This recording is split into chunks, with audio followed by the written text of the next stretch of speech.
Hey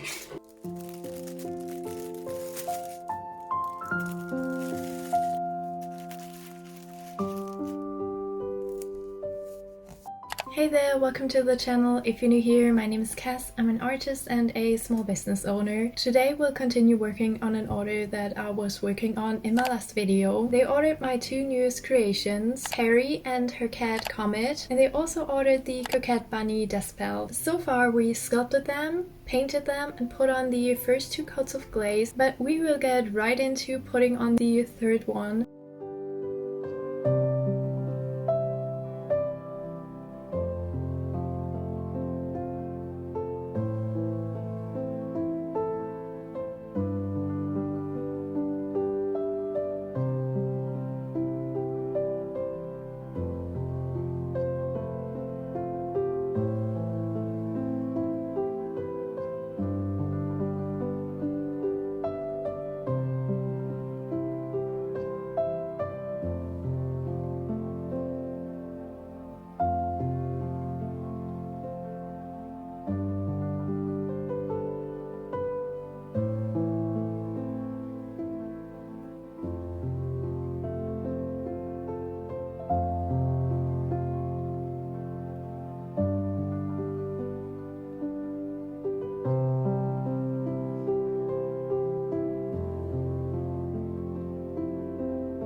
I spent the last couple of days with glazing the pieces, letting them dry, putting another coat of glaze on top of that. Glazing sculptures is always a little bit more time consuming. I can't just dip them in the glaze like I do with my charms, and I already put 4 coats of glaze on them, so I actually need 8 glazing sessions. Each glazing session is really short actually, because I don't have to do as much in one sitting, but they do need a few hours or even a day in between to dry. That is the main reason why I take so long to finish my pieces. But the order that we're working on in this video is completely dry by now, but there's still one more step we have to do, and that is adding the chains to Perry.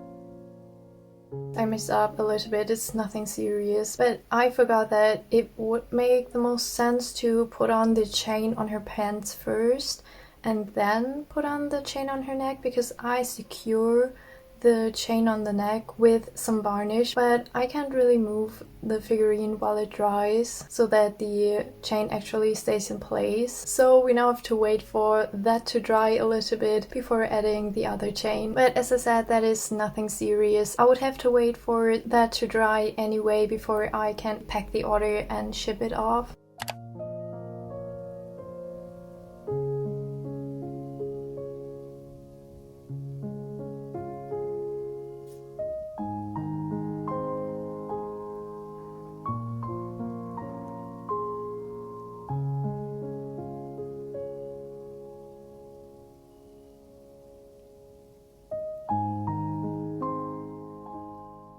I can confidently say that these pals are the best ones of each version that I made so far. I am so happy with how all of them turned out.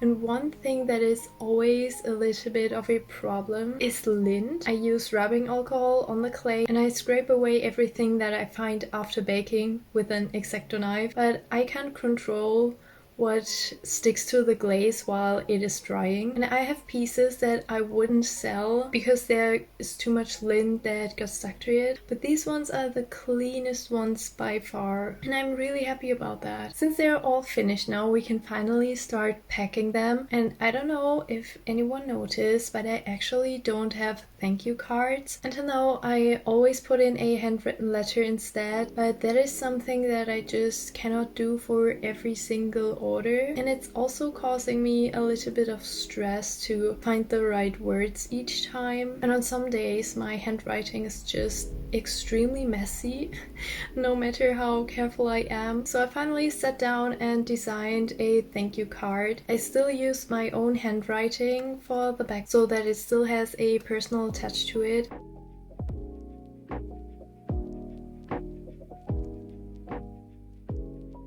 This is the biggest order that I got so far, so I decided to give them the Perry and Comet sticker set. These are made out of vinyl, and I also have a few paper stickers that I do not sell in my shop, but I made them in a previous video. They also ordered the Coquette Bunny desk pals, so I will put in these two and also these. I still have to cut them out, and I also have to cut out the thank you card.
sending out orders to another country is always a bit more complicated than national orders. Addresses in different countries are structured differently, but the form that I have to fill out when I buy the postal stamp has the structure of a German address. First comes the name, then the name of the street, then the number of your house, then the city's postal code, and then the name of the city. But in the form, I have to fill out the number of the street first and then the street name, and that gets switched when I go to the next site. So when I have to insert an address from a different country, I have to switch things up that they make sense in the end. But the problem is that where I have to enter the house number, there is a limit of digits, so I have to split everything up even more, which is always a little bit complicated, and I have to go from the one page we have to fill out everything to the next one to check if I did everything right a couple of times. But I will eventually get the hang of that. I had a couple of customers from different countries before, so the process is nothing new. I just have to get used to it. The other thing is with sending things to the US, I have to fill out a form for customs where I have to weigh out every single item that is included in the package. I have to roughly describe the item. I also have to include the product prices and the weight of the entire package.